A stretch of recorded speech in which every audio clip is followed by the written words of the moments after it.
আসসালামু আলাইকুম। এখন আমি অবস্থান করেছি সিরাজগঞ্জ ক্রসবার 3 চায়নাবাদ 3 অবস্থান করেছি। তো এখানে যে চায়নাবাদ যে টারবাইনটা রয়েছে সেই টারবাইনটাকে ঘিরে অনেকের মত বিরোধ থাকে। আসলে এই টারবাইনটার উচ্চতা কত, এর পাখাই বা কতটুকু লম্বা বা কতটুকু চওড়া, এই নিয়ে অনেকের মত বিরোধ থাকতে পারে। তো আজকে আপনাদের সচক্ষে আমি দেখাবো। দেখেন, চায়নাবাদের যে টারবাইনটা দেখতে পাচ্ছেন, এটা কিন্তু পাখা। যে পাখাটা আছে এটার নিচে আজকে আমরা সচক্ষে এই পাখাটা মেপে দেখাবো আসলে এটা কত ফিট লম্বা এবং কত ফিট চওড়া। তো আমার হাতে একটা কাঠি দেখতে পাচ্ছেন, এটা কিন্তু 4 ফিটের একটা কাঠি। সেই কাঠির সাথে আমরা মেপে দেখাবো।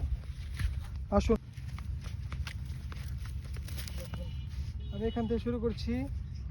1 2, এই পাশ দিয়ে ঘুরে যাই, 3 4 5 6 7 8 9 10, এই পর্যন্ত 10, মানে এটা 4 ফিট। সেহেতু এটা 40 ফিট, এখানে আরও 2 ফিট আছে, এটা 42 ফিট।